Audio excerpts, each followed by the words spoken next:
Hey guys, we got another Doom of Fools podcast. We have another awesome special guest, one of the forefronts of why CDH is so popular today, the one and only Drake Sasser. What's up, Drake? How you doing, buddy? I'm doing excellent. Excited to meet my doom as a resident fool here on the podcast. Nice to actually meet you. It's a Dude, pleasure. listen, I've been listening to podcasts for 3 years, and you've always been kind of the name and the just the Oh voice no. of CDH for me. Maybe not lately, but like the past few years. So you were definitely on the list. I was on with somebody, I think Spooky, and he was like, "Yeah, how I got CDH, Drake Sasser and another guy were playing, and they got us into it." So when I think of CDH, I think of you, and I really appreciate you coming on the show, big dog. That means a lot to me. I really appreciate it. It can be difficult to understand, really the depths of the influence. Obviously, Yeah, I got a lot of remarks and stuff like that when I was doing the miscast with Mikey. that's what it was called, the We had that miscast. going for a while. Yeah, That, we that was a haven't good made episodes podcast. in a long time. We both Yeah. kind of got busy in our own rights, but yeah, it was a lot of fun and really Mhm. kind of as CDH was really burgeoning throughout really the country and certainly all over the world. I think that Mhm. there's quite a bit of overseas influence for CDH as well, and kind of being able to be a part of that rising tide was really Yeah. really cool. I mean, that was Was honestly it? some experiences I'll never forget. Dude, that's awesome. I can't wait to. This is probably one of my favorite episodes I've done so far. So excited. So let's get to know the man, the myth, the legend, Drake himself. How'd you get into Magic, dude? And then what made you turn the corner to get into CDH? Sure. Yeah, I mean it's a long journey. I could certainly regale all of my tales of playing Magic to you for a long time, but in the interest of speeding things up, there's some kind of Mhm, key highlights. mhm. So my parents both played Magic. Oh, They're both kind of the nerdy type. We have a D&D game with my parents that cool. happens weekly. So they had a bunch of cards from like Revised, and they played all the time. Mom had her Sarah Angel, dad had his Sing-Your Vampire. It Sarah was very Angel. much like Magic as a lot of the old heads I think would remember it. I was Oh taught to play on yeah. Mana Burn, all this kind of stuff. So Mana um burn. That's as awesome. an almost 30-year-old, that's 21 years of playing Magic. I've played Magic, for most of my life. Oh. And as I was kind of coming into my own, I was reaching my teenage years. Mhm. I found myself, I really was attached to the card games. I played Yu-Gi-Oh! I had Pokemon cards. Like, I really was attached to card games. Me That too. stuck for me more than most things. And as Mhm. a unmedicated ADHD kid, Magic was the one thing I could focus on. And so I really was like, hey, this is awesome. I want to get deeper into this. Mhm. Started playing FNMs around New Phyrexia, played my first PTQ in 2014, and kind of really focused Damn. on 60 card tournament Magic from there. That's 10 what years the ago. majority of my Magic career's been That's about. awesome. Yeah. Yeah. You're an Yeah. 10 OG. years All right. ago. I don't know about all that, but I mean, I had like the worst possible thing happen to me that can happen to a Magic player. Uh-oh. I top aided my first PTQ. Oh So that's just God. a mess. A mess. I suddenly think I'm wow, this is so sick. Oh I'm yeah, so I'm good. I'm John Finkel. What? Come at me, bro. Yeah. Yeah. Are you kidding me? My first one, I'm already top aiding. I mean, God, how many more do I have to play to win? Oh Can't be God. that many. Do I Yeah, have to it's just a show up, complete guys? disaster. Come on. Just a disaster. I didn't know that about And you. That's hilarious. yeah, it was sweet. It was awesome because it was something I got to do with my friends and got to do my way. This was like at the beginning of Modern. I know this is a CDH podcast, but this is Woo! at the beginning of Modern. I was playing Sean McLaren, Jeskai Control, and it was I love it. everything I wanted out of a Magic deck. And that Yeah. Modern format was so sweet, and getting to play the PTQ formats was awesome. I And just talked of to course, Gindi got and my Nassif, and so we know a yeah. little bit about it. Yeah, we, There you I've been go. talking to some of the. This is a Magic podcast first. I love that. Well, modern and like legacy for me are kind of like CDH in their own way. We're talking Sure. about Yeah. sideboards. I'm like, yeah, we don't have sideboards, but we have pregame effects. We have I know what you're playing as soon as we sit down. So we're just talking about that the other day, the similarities and And stuff. honestly, throughout CDH's entire kind of genesis as a tournament format, Hmm. I really think that CDH players and honestly 60 card players both kind of underestimated how much of the skill set transfers, because there are some key Yeah, differences. There are some things, but they like to overblow it for a lot of reasons, but yeah. mostly just I think to pump up their own egos. The differences between the formats actually aren't that different. But if you don't get the correct, if you don't get the actual differences right, you're not going to be successful in CDH as a format. And that's where Right. people really kind of lose the plot. But Yeah. for me, I played competitive Magic, really until recently. I mean, I did well at one of the SCG cons in 2022. So, I played quite a bit of competitive 60 card Magic. That was always the main focus for me. But my friends and I, uh, when did Thrasios come out? That was when we were like, hey, let's check out 2018, CDH, the partner 16. commanders when they were released. I think that was 7 years ago, but I could be wrong on that. Wow. Yeah. That's cool. I'll look it Um, up later. Yeah, for yeah, me, look it up later. Somebody can correct us. It's good for the algorithm. that's Somebody tell them when fine. Yeah, y'all Thrasios came figure it. out. I don't care. Yeah, that's all I always But say. I think partners like made CDH what it is, right? I love partner. Tevish obviously is my favorite commander ever. I love partner. I think partner's a great idea. And then ugh. they printed two color partners. I think that's what made it kind of broken, right? Tevish is fine, right? Like the one color guys, Rograk. Well, okay, maybe not Rograk, but everybody else with Rograk's fine. Thrasios, Timna, Crom. Oh my god! Yeah, Talk well, that's when they about a started. whirlwind. They overshot it, right? Because the whole Oh, the whole theme of these commander decks was 4 color commanders. We got Yidris, we got Brea, we got partner oh, I commanders. love All it. that was the same set. Yeah, Uh, and I actually fell in love with Brea and Yidris. Those are my first two CDH decks I played. I thought really. those cards were so wheat. And Everybody that plays Brea, he loves it. love Brea. Yeah, it had a little bit of a Flash resurgence Brea. not too Yep. long ago. Flash Yeah, a Brea. year or Yep. two She's ago. And good. that's really encouraging. I love me some Brea. Mhm. But, it kind of came about as I think most people's CDH story goes about, where I played a bunch of casual games with my Mhm. college Magic club and, my friends that I just played with, to test for Magic tournaments. Mhm. And, you'd play casual games every now and again. And then once the kind of partners came out and, there's these years of printing for Commander, we kind of all sat down and were like, okay, trying to guess this power level stuff is just some nonsense. None of this is real. What happens if we all just take it seriously like we do 60 card Magic? Like, what Yeah. if we just crank it? What happens? What does that look like? Are these games even fun? Obviously you hear the same lies you hear about Legacy and Vintage, that everybody just dies on turn 1 all the time. But like, whatever, we know that's not true It's the about biggest Legacy and Vintage. misconception. It's a turn two So format. yeah, like, Where? what do you? Okay, What? sure. I can't remember the last time I died on turn 2 or 1. If I have to commentate one more 3-hour finals, like, I don't even know what I'm gonna do with myself. 3 Meanwhile, hours. yeah, turn 2 format for sure. Y'all just split the pot. Nobody cares. I have to Or they care. travel. They care. Yeah, I know. There's points on the line and stuff. So Yeah. but exactly, it's the same. I mean, it's the same origin story, I think, for most people. Once the veil is ripped apart and you realize that if you ever want to leverage the universal language that formats give you, Mhm. then you need to have a better one than Rule Zero. Because it's fine with your friends, whatever. You can just do whatever you want with your friends. That's always true. You can always do whatever you want with your friends. Mhm. But the purpose for playing a format at all in Magic is to be able to meet another Magic player and say, hey, do you play Magic? Yes, I do. What do you play? And then you communicate in that way. It's not, I don't have to bring out a document of here's my Rule Zero bans, unbans. Like, it's all nonsense. It's all nonsense. I'm very vocal Yeah, about this. I wish have my been wife vocal. would understand that. I've brought a lot of stragglers to the house after FNM because I live right by Mhm. the store. The store closes at 11. She's like, "Who are these people? What if they kill us?" I'm like, "Oh, I didn't even ask. They play Magic. They play CDH. Yeah. I brought them to the house." They're like, "You don't know them." I'm like, "Ah, they're fine. I can take them." This doesn't matter. Yeah, my You my guys a partner commander has together. I gone don't through the know. same thing. It's like, Yeah, yeah, this person's coming over. Who are they? I don't know. Somebody I met at FNM. You yeah. don't know them at all. But You're I just live bringing them right up. Yeah, next to why the not? FNM, so I would just show up. I wouldn't even tell her because it's a 2-minute drive. She'd be like, "Who the Gas. fuck are you bringing? They're gonna kill our children." I'm like, "They're okay. They have a Strangers 2-lane in the deck. They're house. okay. They got a shoe lane deck. It's not Here we Godo." go. Okay.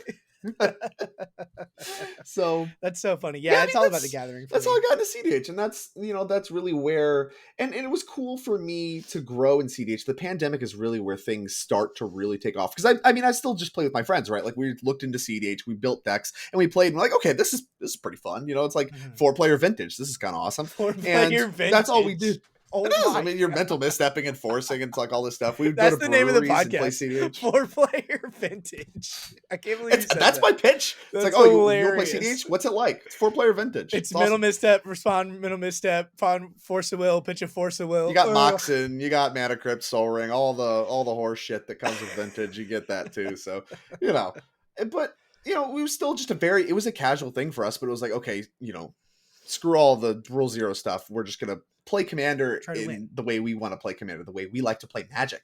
And hey, it was still fun. And so that's what we did. And then Yep. once the pandemic hit, tournaments shut down, I realized I hated online Magic. I cannot Oh, play Magic online tournaments. I me cannot do too. arena tournaments. They're miserable. I hate them. It's not Magic. It's not the same thing. I It's agree. just not for me. I So 100%. where to go?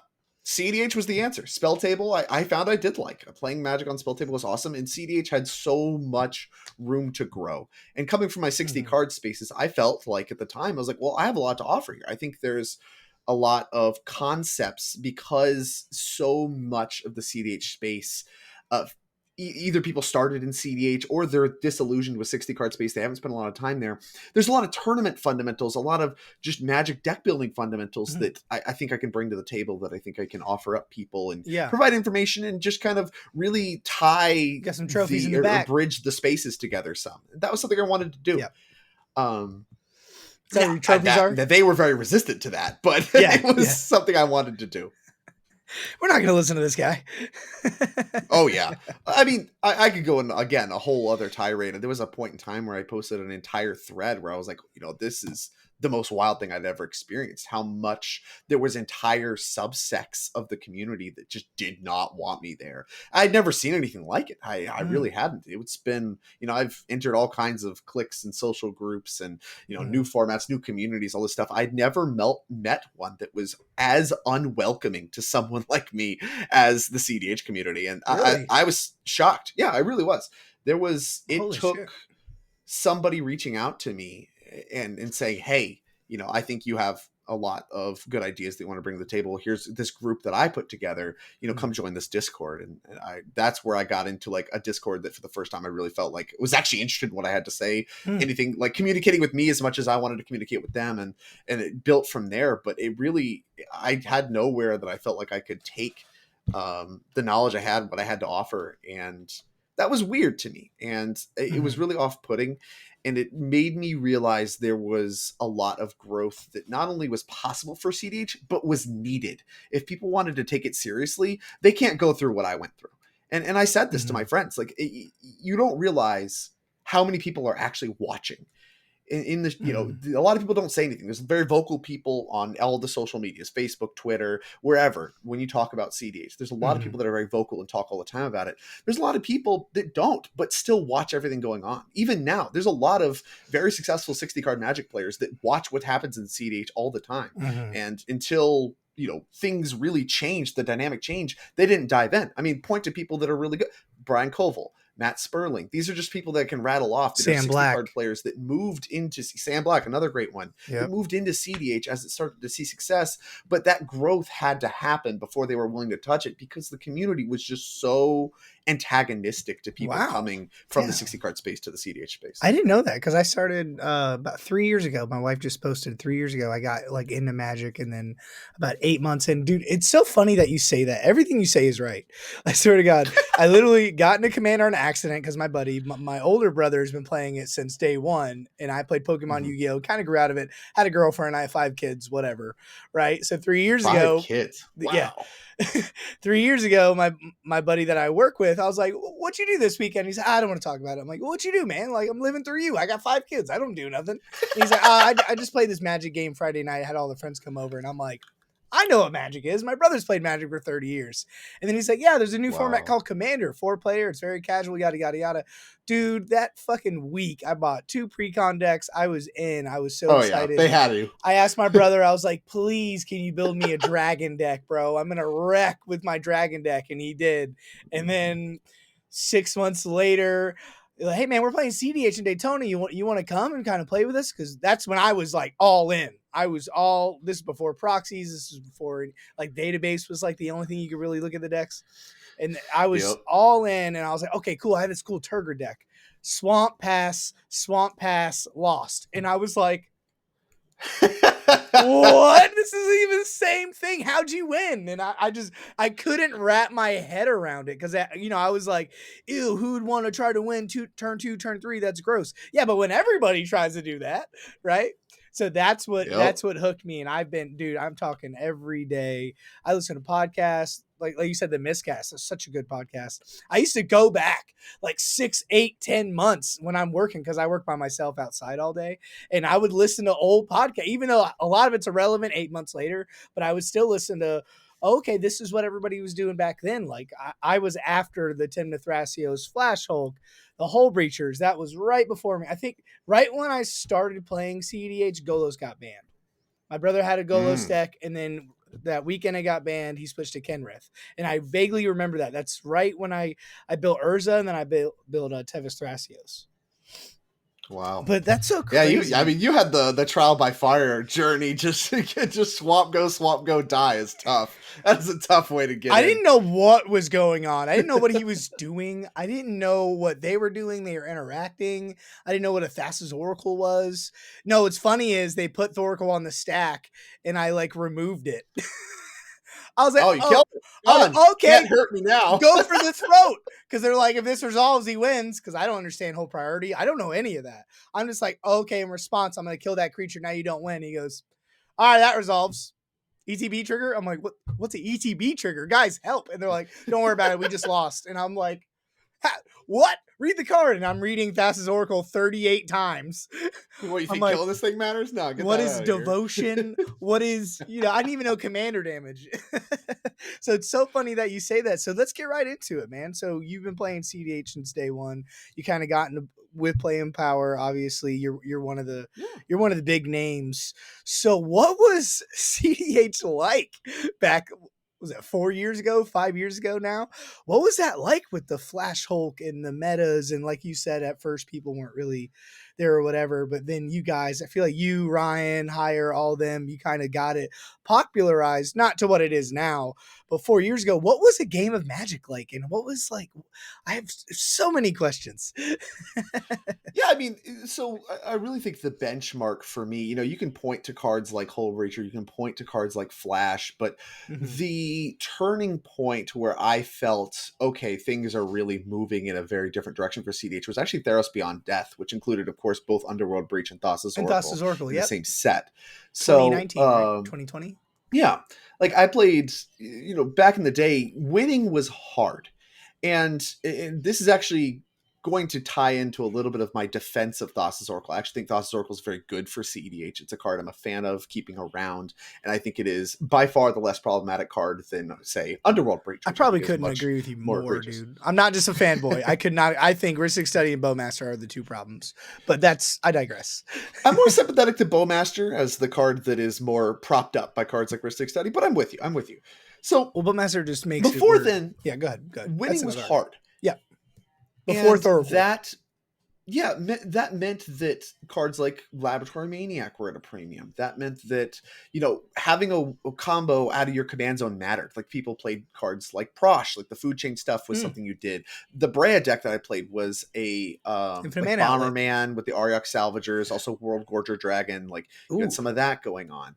But the point here is what this meant for decks is that much more of the percentage of the cards you played were devoted to winning the game. What that does to the games themselves is they get less interactive. It actually was more linear before Thassa's Oracle, before Underworld Breach, because more of your deck was just cards that won the game. So when it came time to someone presenting a win, people had less interaction. So the format as a whole got more interactive with Thassa's Oracle's entrance into the format, because people could cut a bunch of the nonsense cards that are, a bunch of mana focused around, actually be allowing you to win the game and play more interaction. That is how the format has progressed as time has gone on. So, in the early days, mana bases were way worse. Winning took a lot more steps. People tried to get really fancy with it. I mean, a lot of the original decks was just kind of I think people focus way too much on trying to beat everything when they won the game and having a bunch of just nonsense cards in their deck. And that led to a lot of games that were scrappy, but mostly because people's decks failed to function. Your ad nauseum just hit a bunch of 4-drops and suddenly you're just like, okay, now what? And that was due to poor deck building, but also, a smaller card base as well. the combos were a lot more inefficient. And some people like that kind of magic. Some people like, I'll compare it to 2016 Modern, where you have this diversity of decks, but the gameplay is really a lot less interactive. You're just talking about who can win the fastest, ships passing in the night, that kind of thing. Some people like that. Some people like those looks. But for me, when I'm playing Magic at a high level, I prefer very much the opposite. I prefer less decks. That gives you a targetable metagame. I prefer more interactive, decks in general. Just put more interaction in your deck, have it actually work, have it line up, so you don't feel like a goofball having a negate More your hand removal dying for crying out loud. Yeah. Yeah, exactly. And that is, so I think CDH is honestly way better. I think there's people that are going to have rose-colored glasses for old CDH decks, and obviously old commanders that are sweet. And there's a lot of decks that have been pushed out just by virtue of deck building has gotten better, and people use that as leverage to clamor for bans. But the thing is, at the end of the day, it's not about the cards themselves, really. It's about, like, even if you ban Thassa's Oracle, is whatever Boonweaver Giant going to be a card people are going to be playing again? Is the Gitrog monster suddenly going to be a deck people reach for again? The answer is no. Like, the CDH deck building has moved past that. Other decks exist in the format now, and just because you ban Thassa's Oracle doesn't mean that those decks that are too weak for the format now become stronger. It just, they're the decks that are here now that don't include Thassa's Oracle. Point to Sisse, point to Nadu. Those are the decks that are going to take over. So it's, I have some nostalgia for it as well. Playing Brea was really sweet, and Brea herself's a really interactive card. You just put her in play, and she actually does like a lot of stuff that mattered at the time: killing creatures, blocking, attacking. All that stuff kind of mattered a little bit more back then. She's an artifact. She can kill herself and recast her. Kill herself, bring her back, all that magic. But CDH was worse, and I don't think I played a little bit less during the Flash time period, but Mikey, the person I did my podcast with, he played a lot during the time, and he said he said it was enjoyable. It was the kind of interactive Magic I would have liked. But really? Flash is really where I took a break from CDH. Of course, the Flash being banned happened like right before the pandemic or whatever. So I think right after, but the mixture happened in such a way that I came in right as Flash. Like I started taking CDH really, really seriously right as Flash had just gotten banned. So I got the brunt of the Hull Breacher metagame, which was terrible. Hull Breacher is not a fun card. It should not be legal. Because 2 Hull Breachers suck. Yeah, exactly. It's the 2 Bowmaster problem, but 10x worse. Like, you're clamoring for a Bowmaster ban. Like, I'm telling you, Hull Breacher's so much more miserable. And so, I agree. I agree. If you find yourself annoyed by Bowmasters, I promise you, Hull Breacher's the same thing, but way, way more miserable. Yeah, I'm fine with Bowmasters. My only thing is, there's probably 10 to 15 decks that aren't played anymore because of the printing of Bowmasters. And instead of people re-innovating their decks, they just threw the deck away. Like Winota, Thrasios Bruce, Rocco, all those were top 10 decks a year and a half ago. And then Lord of the Rings happened, and you don't see Roccos anymore. You don't see those because of this one card. And I always think people are horny for Bowmasters. They're mulliganing for it. And is it really a good card? It's fine. Like, if you're in black, you're not. When it was printed, I was like, oh, this is gonna fucking shit on Timnas and Blue Farm. Perfect. No, it's the best card for Blue Farm in a long time. Because they're in black. Yeah, right? I was just saying, you can point to is it good, but I mean, it single-handedly won the final pot of the Top Deck Invitational off the turn 1 Bowmasters off Dark Ritual. Exactly. So, look good to me. Right. Look good to me. Yeah, I think Rhystic Study is the most powerful card. I think Orcish Bowmaster is the most bannable card. But that's my opinion. I don't care anymore. The ban talk, it's irrelevant. I hate talking on deaf ears, right? I like moving forward. I'm getting ready for the Boil 2. I don't even know what deck I'm going to bring. You know what I'm saying? So question marks. Okay. Yeah, so it's all good. So let's get into it, man. What's your favorite Commander deck of all time? We gotta hear it. Is it my the favorite Zer? CDH deck? Yeah. Is it the Zer boy? Come on. No. I mean, if you're talking about my actual just like favorite, I think this is fun. It's actually Bergie, but that deck's not playable. So especially not in a Bowmaster's world. Yeah, I played Bergie. It was literally fun, but it sucked. Yeah, so fun. Turn 1, no lands. I won. Let's go. Yeah, One time. It has some crazy turns that you're just like, haha, I'm red, and you have so much more interaction that people give you credit for. It's just a fun deck to win with. But then you don't. It's not right? good. Yeah, you get Bowmasters and you just hate your life. Oh, one counter spell, I'm cooked. The deck that I played in a tournament I liked the most was Najila. Now, of course, that one has also fallen by the wayside thanks to the Bowman, which, like I said, I'm actually not that salty about. Like, these are my favorite decks, but I think Bowmasters is going the right direction as far as keeping cards like Rhystic and Mystic in check. So, like, I'm actually not much of a Bowmasters hater. Mm. I prefer it to just a million unchecked Rhystic triggers happening constantly. But I mean, it did do a lot to harm Najila, because Yeah. what you got out of Najila was that powerful pivot. I was a big preacher of that, where you could go the Najila route, just beating people down and then eventually comboing, but also you're a turbo deck at the same time. So you Mhm. really tax things in two directions. And that was a great way to really capitalize on slowed down pods back when people were a little bit more focused on trying to slow the game down, a lot more mid-rangey. The Tivits were everywhere. Like, that was a Yeah. good matchup for you. Yeah. Yeah. So that was the deck I worked on, and really was kind of the debut for the first, like, I think it was the very first Punt City, which was the one of the first events done by Eminence Top Deck, whatever. Mhm. That was going to be one of those big 2-day events. Like, there wasn't really a lot going on like that. They happened every now and again, but as part of like a overarching series and stuff. That was the first event I played that I went and showed up for, and Cool. I liked my deck choice a lot. I thought it was a lot of fun. It was a lot of fun to work on. It was a lot of fun to iterate on, and Najila is I good. was really happy with the work put in. Yeah, it was a good Yeah. deck at the time, What I but like about Najila, now it's it's five not so color. much.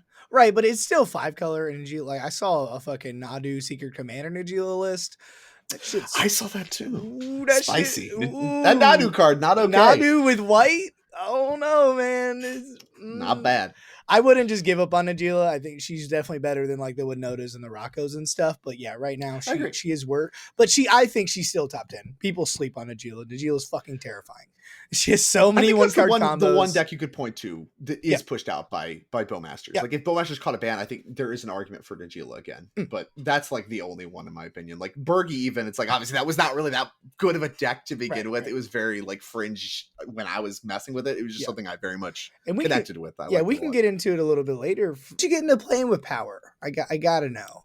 Like, how cool was that? Playing with power. Yeah, did you just know Okay. Ryan and higher than them? Because I feel like 2 years ago you're in every video, and you're winning all the time.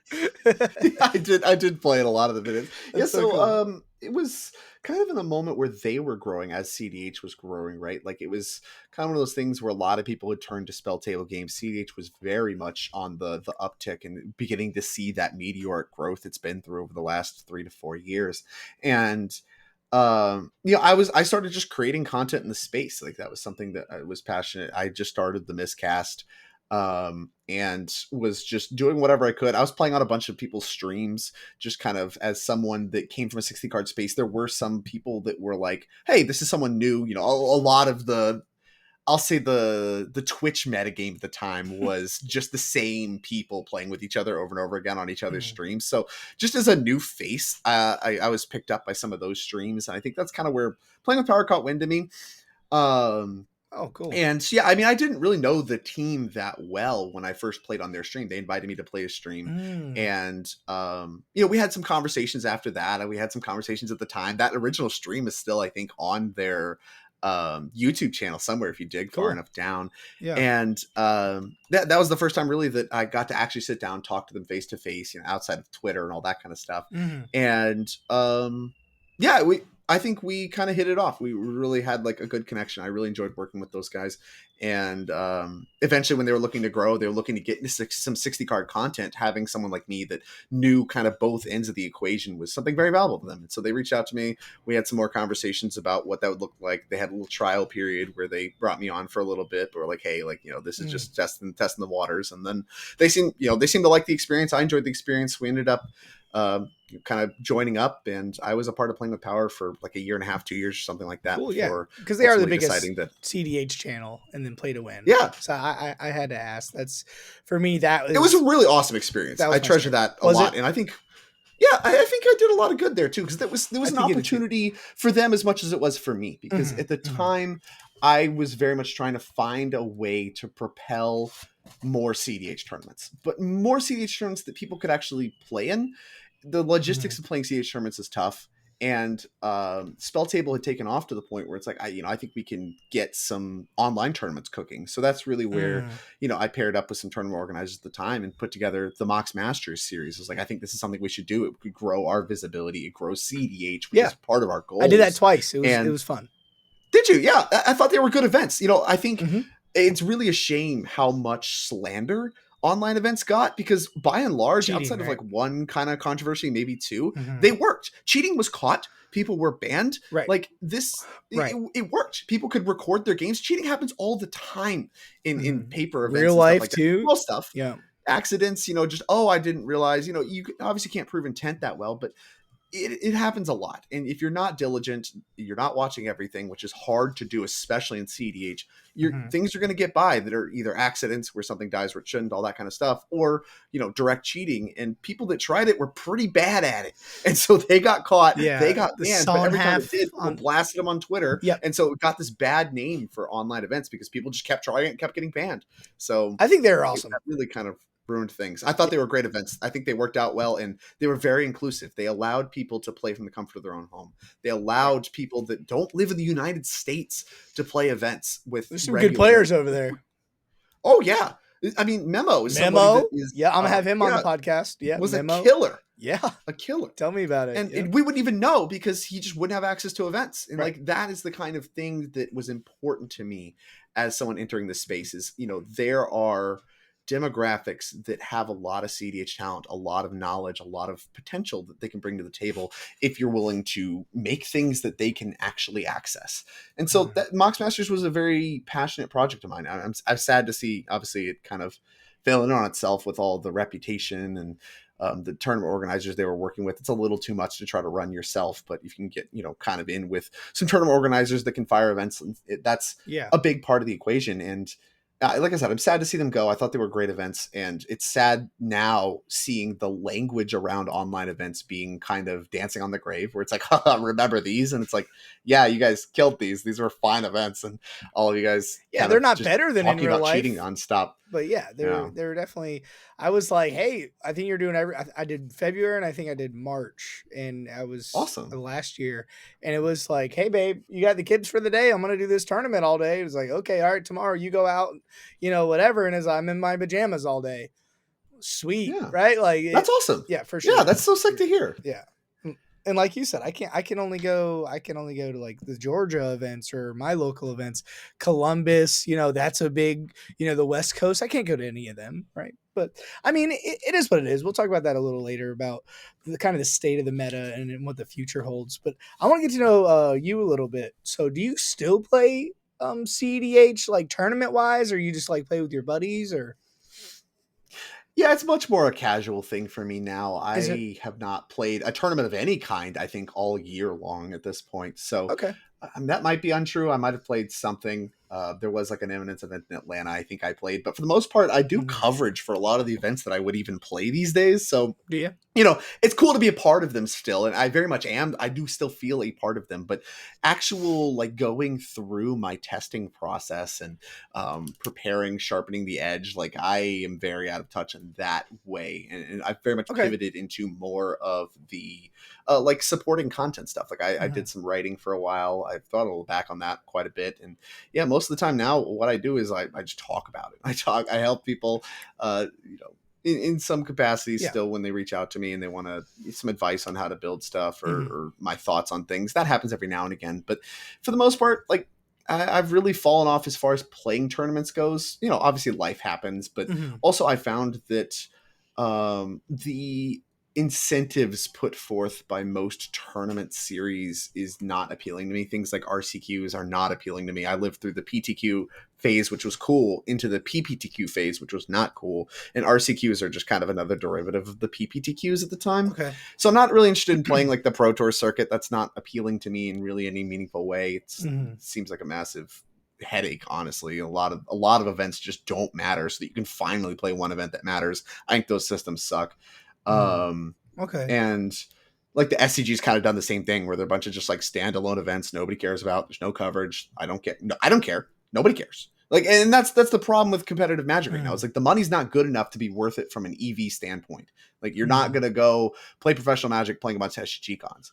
So the reason to do it previously was it springboarded you into content. And I think I'm a living example of that. Like Hmm. the reason people even know who I am to begin with is because I was successful on the SCG tour at one point in time. That was awesome because the tournaments meant something. Doing well at one event meant something. And so much of what Magic is right now, events don't mean anything. There's no coverage. There's no rewards for consistency, no leaderboard stuff, like all that stuff. All of these things Cedric Phillips has preached makes good tournaments has just been deleted by the people running tournaments. So in the circuits that still do coverage as much as they do, I'm a part of that. NRG series and Hmm. the Top Deck Eminence events, like all that kind of stuff is stuff that I've been a part of from a coverage standpoint up to this Yeah. point, and that's just how I engage with tournaments now. So it is what it is, Do but you I enjoy it. I think it's a nice pivot for me. right? Do you ever see yourself diving back into it, or you're happy where you're at now? I'd love to play with some spell table games with you. Yeah, I think I would be surprised. I'm never going to rule anything out. And of course, the big thing for me, honestly, is like some 60 card team tournaments. Those are kind of my weakness. If I get some old buddies to call me up, I mean, that's like the last SCG con I played. I think I actually played one more after that, but like there was one I played where my buddy Zach Allen called me up. He's like, "Hey, me and Ivan Espinosa are looking for a third." I was like, "That team's busted. I'm in." Oh, So you got obviously, me. obviously we crushed, made the elimination rounds. Like it was so fun. It was really emblematic of why I like playing Magic. But Mhm. as far as I don't have the same time in my life now, I've picked up some other responsibilities. I've picked up some other Okay. things going on in my life, and that makes it kind of a tough sell for me. Okay. With where my life's at now, I don't see myself playing tournaments Unless something in the crazy, capacity I did like 2019 ever again. right? Unless something crazy gets printed or It would something. be pretty drastic. Yeah, it would have to be If they something made a crazy. 6-color and Najila was better or something, I got you. I got you. I've had a couple people Yeah. say that, and they're like, "Did you see the new Song of Creation Commander?" I'm like, "Fucking flubs." Yeah. So Oh my god. my buddy hasn't played Magic in 10 years, and he called me up and he's like, "Dude, build me this." And I was like, "Already got a list. Come on, play spell table." And now he's back in his Jump in. Yeah, Yeah. that's awesome. That's so sick. You're never out completely. And that's why I say never say never. I Is, got you. I still have Magic cards all over my desk. Like whatever. Yeah. I bought this secret lair. I don't know if people can see at home. I bought the Dungeons and Dragons secret Oh, lair. So cool. like, Yeah. I'm never out entirely. Right. Nobody's ever out You got entirely. one eye on it. You're still Yeah, finger on the coveraging. You're pulse. still there. You still. I bet you still have sleeved up decks. Yeah. Oh yeah, for sure. I have a Rog side deck in case I need to blade one, a tournament every now and again. But Yeah. I don't even think I've added like Valley Flood Color or anything to it. Like It's I wrong touch it every side. now and again. It's But okay. yeah.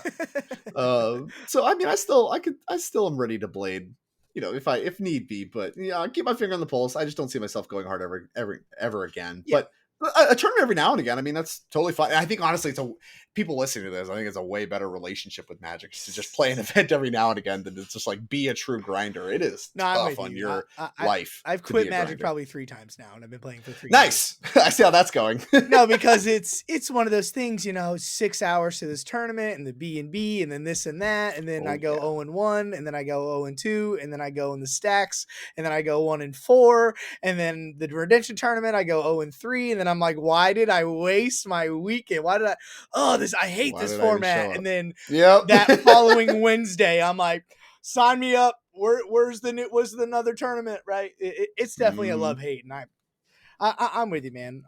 But so let's No, I get mean, there's constant works on that. Like yeah. it eats away at you. I mean, what you're speaking to is very real. Well, like I love the puzzle of it. I love that, like you have Ian and the Jormans and the Wounded Satellites, but not one person on this planet can go, I'm the best CDH player. I can win every single tournament I go to. And that's what I love about it. I love that someone like me that's never top 16 in a big tournament, if I grinded and did it, I could get lucky enough. I could win one, right? That's what I like about it. That's why I love Magic. I love I went to the 5K Tampa SCG Con, and I brought Rog Thras, and I had a like a sneak attack sub build. So it's like Red Kinnan is what I named it. And I almost top 16. The deck wasn't there. I was about 20, 30 cards off from what everyone else is playing. But like I'm a brewer at heart, right? So like little stuff like that. I was like, hey, sneak attack, that resolves. Okay, activate Hullbreaker, does that resolve? I win the game. And people are like, we fucking lost here. Right? I love shit like that no one doesn't, so It is what it Yeah. is. So let's talk about the meta a little bit. Like, since you don't play, but you're still, you're in it. Do you think meta is Mhm. healthy right now? And where do you see yourself or where do you see the meta in a couple years? Like, I know we're in this rock side kind of meta right now. What do you think? So this is this is interesting because I have a lot of deja vu with the CDH conversation. I've already brought it up once in this podcast, but Hmm. living through the 2016 modern was a very fundamental thing for me to understand format health and what different people want out of a format, Mm, because it was a really big revelation for me, realizing what I wanted out as a format was not what the average Magic player that considers themselves even to be a competitive player wants out of a format. hmm, So, my opinion very much will differ from other people's, but I think you can kind of put it into multiple camps. And where I think the metrics fall is you have deck diversity, how many different decks are viable, and you hmm, have gameplay diversity. How are the games playing out? Are they playing out in ways where you feel like there's a wide range of stuff that can happen? There's big decision trees, hmm, there's skill intensive Magic, or is the same thing happening to you over and over again? Those are the two things that I kind of focus on that have kind of an antagonistic push pull. Generally, the more complex the game is, decks are so dynamic that there isn't a lot of them. But hmm, when the gameplay is more simple, and this is what 2016 Modern was, and I was very against it, but a lot of people really loved it, was there was a bunch of different decks, but the gameplay was very simple. Either you had your sideboard card or you didn't, and then you get run over or whatever. And games played out like that over and over again. It was not fun to play for high stakes, but people that wanted to just play their Merfolk deck at F&M loved it, because their hmm, Merfolk deck that they've had for all the years is still sweet. They can still play Affinity. They can still play, hmm, all these decks that are objectively more linear, less looking to interact with their opponents. They got to play their decks, and they got to play at the local level. They got to show up, whatever, do what you want to do, hang out with the buddies, then go get drinks afterwards. And that's an awesome way to engage with the game. yeah. But when I was in the trenches, I was really trying. I was trying to be good at Magic. I was trying to play for high stakes. I was trying to leverage, what I thought was my skill difference over other players. I wasn't that good, but I thought I was the stuff. And that led to some frustration for me, because it's like, I feel like there's nothing I can do. If I don't draw my cyber card, I just die. So I was very frustrated with that format.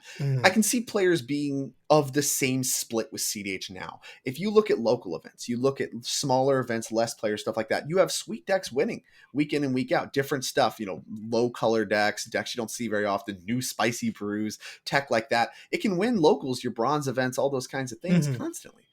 But when you take a look at the platinum events, you take a look at these capping events over and over again that are setting records. What's doing well in those? What do those final pods look like? It's the same three. It's right. Sisay, it's Rogsai, it's Blue Farm, and then your Simic deck of the week, either Kinnan or Nadu. I think Nadu's the better deck at this point, but Yeah. whatever. Ian still beats people up. Whatever. It's Right. not really worth arguing. The point Right. is, Right. it's the 5 decks you mentioned earlier, and those decks very much play the game mostly the same way. I mean, Sisay diverges, and the Simic decks kind of, I think the Simic decks lump in with Sisay a little bit, where they're looking to Hmm. put stuff in play, and then that snowballs into a victory, versus Right. like you mentioned, the critical massive card advantage, either through, Ad Nauseam, Rhystic, Mystic, Necropotence, all Esper, those kinds of Necro, stuff, Smothering Wheels, Tide. all the nonsense. Yep. Like those are like the two categories. And I think those games are fun, and in general they are fun to commentate, and I think they do reward skill. I think it's a very skill intensive format, Hmm. but I can imagine playing against those decks for the players that are used to only playing their locals or whatever and show up with their brew. I mean, they're going to get swamp killed, you know what I'm saying? That's Ouch, that it's hurts. not going to be a good experience. I mean, Nice it's just, reference. Nice reference. it's yeah, thanks. It's just I think that the format is good if you are someone that is among the top 1% of CDH grinders in the world. For the Ians out there, the Jormans, all these people you're mentioning, I bet they're having a ball, because they're just beating the crap out of everybody. They show up, they Hmm. bring the best decks that they're very practiced with, and they have, a great game plan going in. They have good Hmm. politics. They're going to leverage all of that stuff to victories over and over again. And we see that manifest. I think that's not very good for the players that you should be catering to, which are the people playing your local events at your Right. LGSs. Those are the people that keep a format alive. Those are the people consuming content. Those are the people inspired to Mm, brew. Honestly, the people like you that want to sleeve up sneak attack. It's like, okay, well, it's not very fun to try to put sneak attack in play, and whatever, it gets fierce guardianship by the Rog that's been in play for 2 turns, and yeah. now they just go off on their turn. It's like, that is a bad experience, Mhm. and throttling back on that some, I think, is a good goal. I think that should be part of the conversation. So I don't think the CDH metagame is horrible. I think the format is still very fun. There's a lot to like about it, but I think we are Mhm. getting to the point where people are beginning to get the joke. They're beginning to understand that if you're not playing Mm, one of those 5 decks we just talked about right now, obviously it can change as time goes on. That's part of it too. Powerful new mhm. cards can move the metagame along, but Yeah, as of like MH3, a Orchis. powerful set that just gave tools to all the best decks already, it's really getting to the point where the metagame is starting to feel the squeeze. It's starting to feel that if you're not Mhm. playing Rogside, Blue Farm, Sisay, or one of those Yeah. Simic decks, like, you're just going to get the ball bounced off your face. Right, and that's really hard for me. Like, I think spell table games. If you're like, hey, my buddies don't want to play, I'm gonna play spell table randoms. I think that's healthy. Like like you Mhm. said, I see a lot of crazy decks. I see Yeah. fucking you name it. You see Elsha and you see Brea, and I think that part is healthy. And then also what I like except the invitational, when you see a 200 person event, it's like, okay, 20% is Blue Farm, 12% Sisay, 15% is Roxai, and then everybody else, there's so many different decks, and that's what I like about it. But it Sure. is frustrating if I'm trying to like my buddy Eric. I love my buddy Eric, and he's a 60 card player, and he's getting into it, and he built Kennen, and he loves Kennen. Well, Kennen has a low floor, really high ceiling. Kennen's really hard to play and win tournaments, right? So he got Blue Farm, and he's like, well, let me just play the best deck because Blue Farm is the best deck. But it's like Blue Farm is really hard to win, right? You can casually win a couple games in Swiss, but a top 16, top 4, you really have to know what you're doing, right? But the counter argument to that is, hey, Eric, if everybody had your mindset, we're all gonna have Roxai and Blue Farm, and we don't want that meta, right? But I can't tell them, hey, don't build it. You want to win. I get it, right? You want to build Nadu in Modern before it gets banned because you want to win the game. We're here Yeah. for money. I'm with you, but I don't want to sit at a pod where it's Blue Farm, Roxai, Roxai, Sisay, or 3 Roxais against whatever deck I'm playing, or 3 Blue Farms. We don't want that. But again, I don't think CDH is dead. I don't think, oh, there's No. only 4 or 5 decks in the format.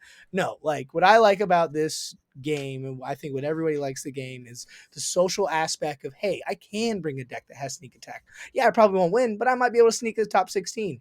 Now with EDH top 16 and everything else, thousands of people in Moxfield will see my list and maybe they'll sleeve it up, right? Yeah. So I gotta ask you, before I get into, I want to talk about Zur, of course.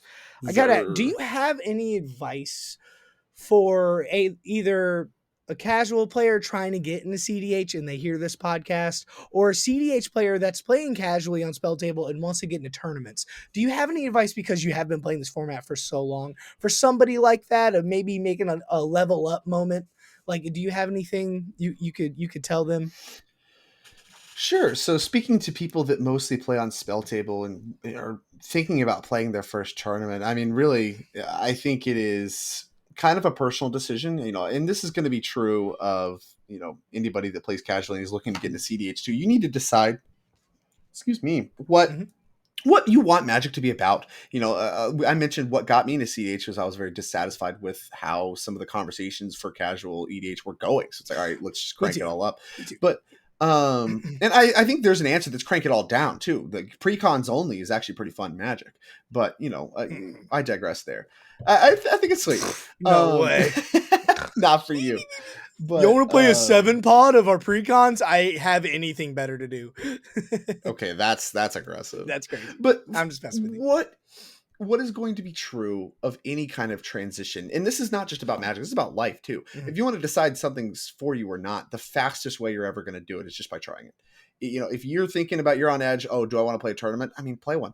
What's the worst that can happen? You waste a day and decide it's not for you. I Right. mean, how I much time are you agree. going to spend dwindling on, oh, I wish I would, or I wish I did, or whatever?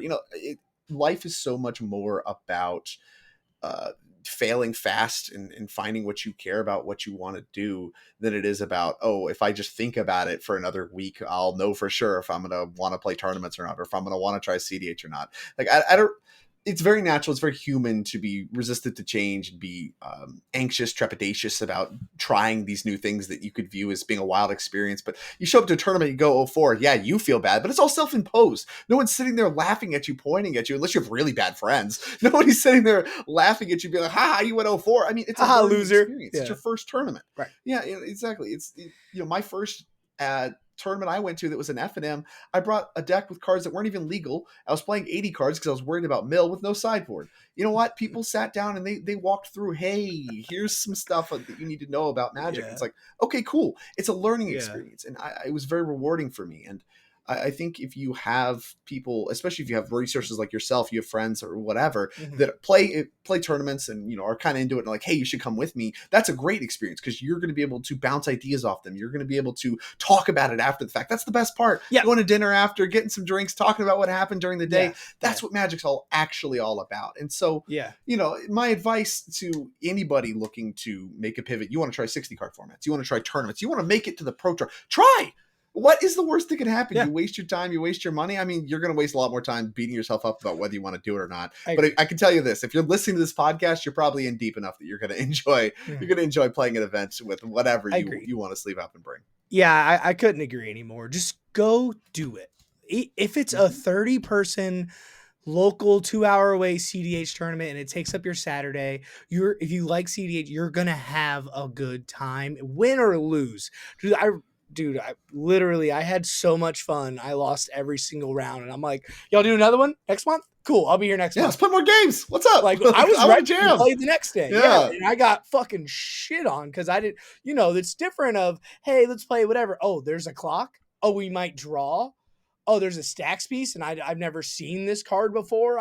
What's a Magda? Dwarf Tribal? What is that? Oh, he just won on my upkeep? What? Right? There's definitely level up moments. And I agree with you. I feel like everyone has a level up moment, and everyone needs to learn the hard way. You can't just, I'm a good Magic player, I'm going to play a CDH tournament and win. Like, no, everyone needs to fall on their face with brewing, with 60 card, with CDH, because that's how you learn the right way. That's how I learned. Hey, pay your taxes. Do not let him draw 8 cards heuristic study. Crack your treasure with the dockside on the stack. That's the little nuances because, I win next turn. I'm not cracking my treasure. Yeah, but he's winning now if you don't crack it. Well, what do you mean? Oh, you don't see the line? I see the line. And then you explain to them and they're like, oh, I didn't see that line. I just play my deck. It's like, no, you have to look at everybody else. That's a huge level up moment. Play other decks. Me and my brother played casual for 6 months. I had an Dragon. He had Feather. We played a lot of 1v1. We didn't realize for 6 months this fucking commander damage was a thing until someone told us. And we were like, what? We know commander tax was a thing. We never looked it up. We didn't know, right? Oh, resolve commander tax doesn't work. No, that's not how that works, right? Oh, okay. That's sick to hear. 1v1 Feather has gotta be pretty good. Wyatt Dragon. Yeah, it was whoever had removal. Sure. Yeah, I'm at 4 life and he's at 9 life, right? And Feathers just dome me to the face. I'm at 35 commander damage. But we had no idea. We're just like, I'm still in it. Or he had a Kyler deck and it was it's a counter deck, and he didn't know there's a difference of +1/1 and +1/1 counters. So he's like, Colossification plus 20/20 counters. Holy shit. Busted. Right. So I feel like everyone definitely needs a moment like that. So, all right, if you got a couple more minutes, man, I got to get your brain about Zur. Sure. Zur is one of the boogeymans of the format, but what do you think Zur is nowadays? Or maybe like, I feel like it was like a year ago you were talking about it before. Do you think Zur, we talked about it a little off air, do you think Zur is good in this meta? Do you think Zur needs to be worked on? Do you think he's just not good enough? Like, give me your opinions on Zur. I fucking love that guy. Yeah, sure. I mean, I have a lot of thoughts. When you talk about level up moments, this actually ties in quite nicely. A big level up moment for any Magic player is realizing that the extremes aren't real. And this is true at most when you look at decks like Zur. People consider decks to either be broken or unplayable, or they think you kind of end up in these extremes. When you talk to Magic players, they're like, "Oh, that thing's so busted," or "Oh, that thing's unplayable," or "Oh, you're never going to beat this." Like people that are less good at Magic more often talk in extremes. Whereas if you're going to communicate about Magic and have it actually be more accurate, be more meaningful, Mm. everything kind of falls on gradients. But you can't just hand wave everything away with it depends. Where they fall in the gradients matters. And so this is where the Zur conversation can really start, because you mentioned Zur once was a boogeyman of the format. Mm-hmm. And, Narset. unlike a lot of the decks that I think are inherently not powerful enough, Mhm. I think there is a world where Zur could come back. It is a powerful enough deck inherently with what it has going on, the plans it can execute, and the ways you can kind of build it with all the new tools it's gotten. This is something that could compete at CDH tables today. And it was. It was something I was working on this time last year, Mhm. and even a little bit of this year. It was a deck I wrote a whole article about, because it's like, I think people are sleeping on this card just because it's old and doesn't play red, and people are very addicted to Dockside. Underworld Breach makes wins easy, and it feels very discouraging to lose to those cards when they're not in your deck. Yeah. It creates a lot of this group mindset. We're like, what am I doing? I should just go play Rockside or whatever. And sometimes that's true. I hate that. But with that Zur, I mindset. found that a lot of it was just a combination of the people that were big proponents of it had a bunch of sacred cows and misconceptions about the deck and how it should be built that were not true for how you could build the deck today. Mhm. And how you could build the deck today, there was a lot of really good options. And, I called a bunch of those out in the article I wrote at the time. I'm not going to dive into all that information again, but I think that pretty consistently Zur is very close to being a top tier deck. I mean, honestly, I think if Zur just had a red pip somewhere on the card, it would be a top contender. Or if you had the protection. powerful, yeah, like whatever. Red, give it haste. I mean, actually, that's way too strong. Whoa. Red, give it banding. There you go. Run red pip, give it banding. Just Ward give it one, the commander identity of red. something. Yeah, yeah. It's But Esper is good it's still. a powerful card. I see what you're saying. Right, yeah, like, I mean, you don't blue, need black, and white strong. White's really good. It's one of the best colors now. Treble and pairs, Silence effects so strong, so strong, and only getting stronger as people lean more and more into these Grixis Plus decks. Like the Ranger Captain of Eos is, I think, one of the best cards in the format, and people don't talk about it that way. Esper Sentinel. I think the card is extremely strong. Esper Sentinel, another one of the best cards in the format. Like Silence is one of the best cards. The stocks on Grand Abolisher are at an all-time high. Cavern of Souls on Human. Grand Abolisher win the game. So, and Zur is a powerful effect. Like, you're talking about a card that doesn't just exist for colors like Rograk does. A card that doesn't just exist for colors like a lot of the partners do. The effect on this card is still very strong even today. Yeah. And that gives you, the same thing as Najeela. It gives you a built-in pivot, but while still in a good color combination and in a commander that's not susceptible to Bowmasters. Necropotence doesn't draw cards, so you're good against Bowmasters on that axis. And your Zur has like 4 toughness or whatever. It's very hard to kill with Bowmasters triggers. Born Upon a Win. Before you get to attack with it. Born Upon a Win, Necro Dominance, Valley Flood Color. Those all make Zur that much better. Yeah. All big upgrades. And Valley Flood Color especially, very, very powerful. Yeah. And I think that there's a lot of Rhystic undiscovered stuff too. Search a Rhystic Study, search whatever. Out of Time is a card that overperformed for me when the metagame was more Stony Silence. Heavy. Yeah. I don't know. Well, maybe. I mean, it's the whole if you can't beat them, join them thing, right? Where it's, early Stony Silence. You don't play Dockside, Stony Silence shuts it down. Yeah. I don't know. And early Stony Silence is crazy. Or, like I was telling you off air a couple of nights ago, there's no way this guy's not winning, and that's the only thing I could get to stop him from winning. And then I just look at my hand and I have Thoracle Tainted Pact. Like, I don't care about a Stony Silence. Yeah, if I'm doing the Necro thing, but you decide to tutor for it, you decide to cast it. So, right, I'm not on Null Rods, but Stony Silence I can tutor for.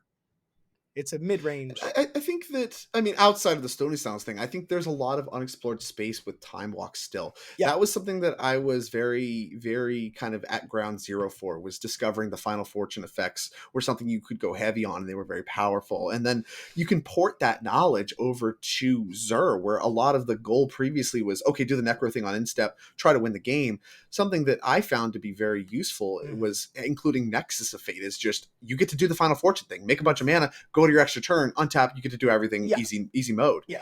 And that was a big level up for me. And there's a bunch of non-traditional cards that really enabled all this stuff. Snapcaster Mage was a big part of my plan. Being able to snap Dramatic Reversal came up a lot. These are cards that were not played very much. Nexus of Fate's this big card. What about Ad Nauseam? Who cares? You're fine. If Ad Nauseam is resolving, you can afford to take 7. You're fine. Yeah. And I think that Zur as it gets more tools, because it is getting more tools, you just called out a bunch of great options. You have 2 Necros. It's getting stronger. 2 Necros. 3? Now. Yeah. Oh yeah, two Necros. But yeah, he's got like 3 new cards.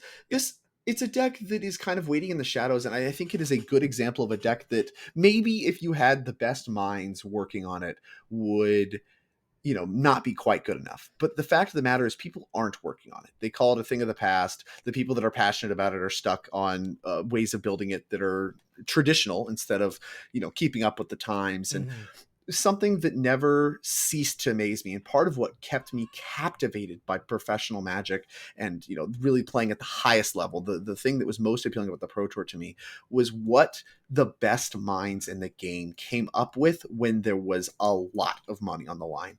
When this is life-changing amounts of money to the people that are the best at the game in the world, what happens? And constantly, time and time again, when you get in those spots, formats that have been worked on by the format experts for weeks and weeks, months and months, people are like, this is for sure the best decks. These are the best decks. We're going to see a ton of this. We're going to see a ton of this. The pros would come out with something else. They'd come out with something that targets it, something that disrupts everything, and something that shakes formats on their head. I mean, just recently, point to the Sorin plus Vein Ripper stuff. That was a deck that people laughed at even as it was revealed. It was revealed on stream. Oh, here's what they brought. These are some of the best people, LSVs, the best people in the world. And people were online like, what is that? Yeah. And then, of course, it wins the Pro Tour. And it's like, what are we talking about? Oh, like, this is why they are the best. He was like undefeated. Still, like, 2 top 8'd, and the guy that won was like, whatever, 9-0-1 or something. And it's like, he didn't just win. He fucking dominated. Because people don't know how to. So CDH, I think is at a spot where even if it's figured out, quote unquote, even if we have the list of the best decks, Zur is a candidate for something that it's like, maybe we're just not thinking about this the right way, and maybe there is something else to be garnered here. Maybe there is a way to build the deck, take it all apart, put it all back together again, keep doing that until you get something that you feel is disruptive. And it was something I felt had potential. And, a lot of people seem to latch on. I'm not the only one that thinks that. Like, there are people like you, there are people that commented. It's one of my favorite exactly decks. It's a deck that I think there's something that we're missing. There's something potentially either that isn't printed yet or that is in existence and we just haven't found it that could break this wide open. But Magic, once it gets, people especially now are of this mindset that once a metagame is quote unquote solved, it is stuck that way until bannings happen. That's not the case. People very often just get stuck in this tunnel vision of this is all that's worth playing. Everything else has been tried or thought of. And, there's no sense in brewing anymore. Why brew? We're not in a brewer's paradise anymore until a banning happens. So I'm just going to scream about bans until bannings happen. Right. Nice. I think that's just never been how Magic works. Yeah. I think people need to come to planet Earth. Like, hey guys, Magic's been here for 30 years. Like, just because the new Commander players are like, oh my God, Risk Study's so good, ban it, and blah. It's like, okay, well, how about we don't fucking let him draw 1 million cards, guys? Why don't we not cast our Felwar Stones for the next turn, right? Let's hold up interaction. Like, I feel like I feel like with this format, especially with all the controversies and all that bullshit that happened the past couple of weeks, and I think CDH is now coming back to normal, I think the biggest issue is, hey, instead of fixing some rules, maybe we could try out, they just go straight to bans. How about the player first doesn't draw? Okay, because that's just busted. It's statistically the guy in first wins 10% more of the guy going last. That's just stats, right? Just talk about it. Right? We need somebody, let's talk about stuff like that. How about drawing or no draws for no points in tournaments? Like, I think there's a lot of conversation to be had, not just ban a card. I hate this card, right? Like, why do you hate the card? I hate it. I don't like it. I lost me a game. What? Like, okay, ban this card, unban 9 cards. Like, that's not even... Whoa, guys. Fast spawn is insane. It goes in every green deck. Let's not do that. I think that's kind of why it got blown up in its face and everyone died and got canceled, whatever. But moving forward, I'm fucking excited for the Boil 2. There's over 320 people going to be there. One of the best, probably the best Magic players in the United States are going to be there. And I couldn't be more excited for this format going forward. I talked to Hire, and he's doing a fishbowl in, I believe, California, and he already has 300 people signed up, and he hasn't even sold a ticket yet. Pre-bought 300 people, and they're like, well, what about 500? Okay, what about in 3 years we do 1,000? Like, that Could you imagine, since I have you on the pod, can you imagine when you first started playing this, just say pandemic 2020, that, hey, yeah, there's big tournaments quarterly, there's 2-3 huge tournaments throughout a year, to now what it is? Like, could you fathom that? And where do you think CDH is going to be in 5 years? Like, just your opinion. I know we're a little past time, but I got to get your. Yeah. So, I mean, you're highlighting exactly what my vision for CDH was. Really? When I said I can bring something to the table, Mm-hmm. this is what I wanted. I Is have it? played events that had 1,500, 2,000 players. I've played in these events. Yeah. I've seen that they work. I've seen that they run. I've seen what they take. It's a lot of logistics, but people love Magic. People love playing Magic. People love showing up in person and playing Magic. And if you give them a more social format, there's no way that they're going to be less interested in playing Magic. So when I saw CDH events, the biggest ever at the time, we're talking 70 people. Yeah. Not even 100 people. Yeah. I was like, what are we doing here? This is 72 people. I did everything in my power to grow that. I'm like, this is unacceptable. People are fiending for outlets. People want not just the data. They want the opportunities to prove themselves. They want to play their brews. They want to talk with like-minded people. Why have we not built this infrastructure? And a lot of my vision was, okay, how can I put that? How can I contribute to that infrastructure? How can I get that in place? Who can I talk to? Who can I work with? What can I do to build CDH into this? And honestly, when I look at my contributions, I produced quite a bit of content, but I was never, really in the streets grinding like some of the grinders are. I don't do any of the CDH coaching. I don't do any of that really. But my contributions to the format and what my vision was has very much come to fruition. And this is something that may have happened without me, but I feel like I was a part of it. I feel like I was there for it. And I feel like I was pushing it forward. 100%. And that is something that I'm extremely proud of. I'm extremely excited about. And, there's a lot of noise, and especially as it continues to grow and it outgrows these loud voices. People like to get hung up on crazy stuff. They like to get hung up on the drama, and especially on platforms like Twitter that encourage people just saying stuff because it gets clicks or whatever. There's a lot of that goes on. The reality is CDH is not those people. Those people think they are. A lot of people are very loud on Twitter. Oh, I represent CDH. Oh, I think I'm this. We are the voices of CDH. We should be the voices of CDH. You should listen to me. All that stuff is stuff that people tout about on social media because they want to, I guess, increase their influence. They want to convince people that is the truth. But the truth is CDH are the people that show up and play. They're the people that show up to their LGS every week. People like you that play and bring more people into the format. They're the people that are going to play at these 300-person events. The format is so much bigger than even one person's reach. On any social media platform, and even playing with Power, almost 100,000 subscribers on that channel.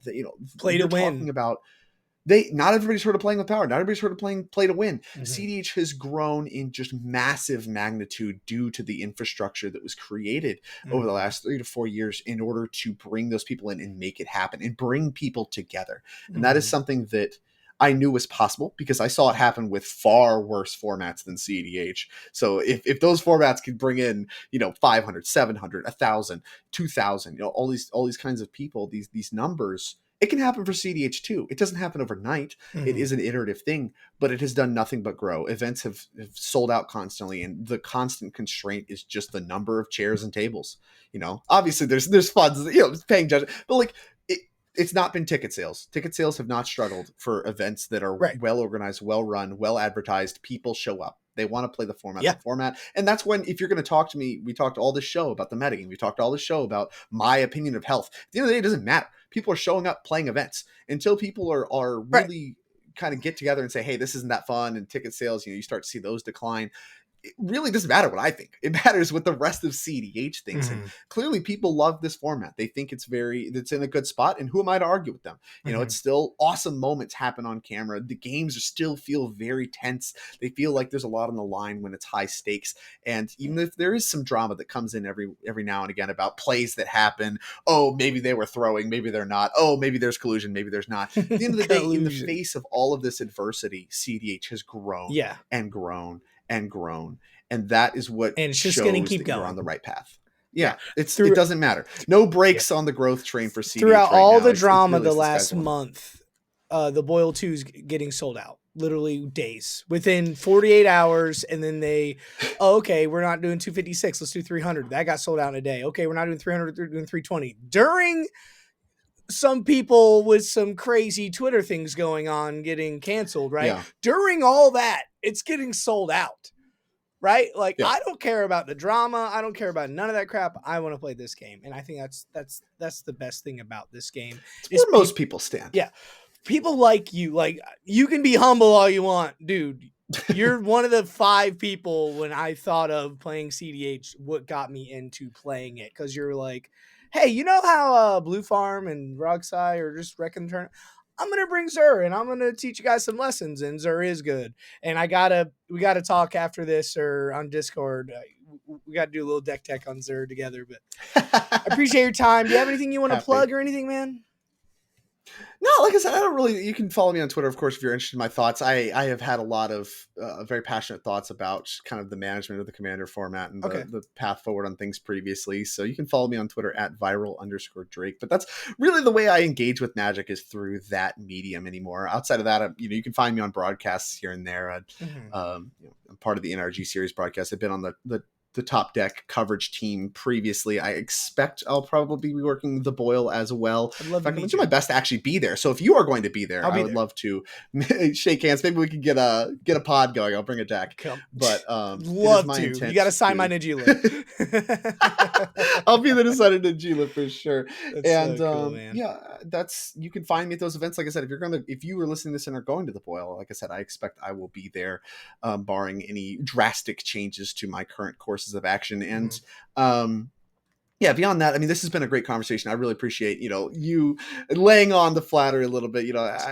It's hard to feel as influential as you say I am, but at the end of the day, I do very much feel like I have taken a part in growing CH what it is today. Yeah. And honestly, if you're listening to this, you're enjoying the format, I'm so glad, because this is something that a lot of people have worked very, very hard to build up, and yourself included. I mean, if you're playing the format, you're part of it. You're part of this journey. And this has been an awesome discussion. Thank you so much for having me. And yeah, like I said, if you want to reach out to me on whatever the Discords that I'm in, I think I'm still in the Playing with Power Discord. That's how you reached me. So there you go. I literally looked on the right and I'm just like, Drake.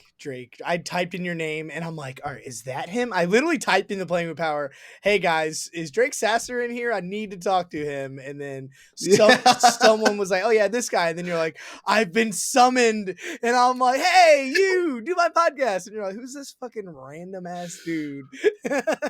Yeah, I'm much less active now, but I mean, like I said, if you want to reach out to me, you can find plenty of ways to do so. Moxfield, I've had people comment on my Mox fields and stuff like that. I still have a lot of the decks that I used to play on CDH. I can't promise they're updated. Like I said, I have not been grinding, so I don't feel as confident making the changes. A lot of other people have taken the torches. There's a lot of great CDH content creators out there. But I mean, if you just want to interact with me, as you have for some various reason, you of course can there as well. I'm Viral Drake on everything, so you can find me. And 95% of this format, just to do this podcast, people like you, Higher from Play to Power, Tyler from Play to Win, they're like, yeah, that's fine. I'll do it. And I'm just like, what? Like, I have 23 subscribers. Cool. Right. So I do appreciate your time. I appreciate everyone in CDH. At the end of the day, there's no torch to CDH. It's not dead. It's thriving. And I got to get you on another podcast in a couple months, man. We got to do this again. This is fucking awesome. But we're out. That's our time. That is Drake Sasser. I am the Doom of Fool. Y'all have a good day. See ya. See ya.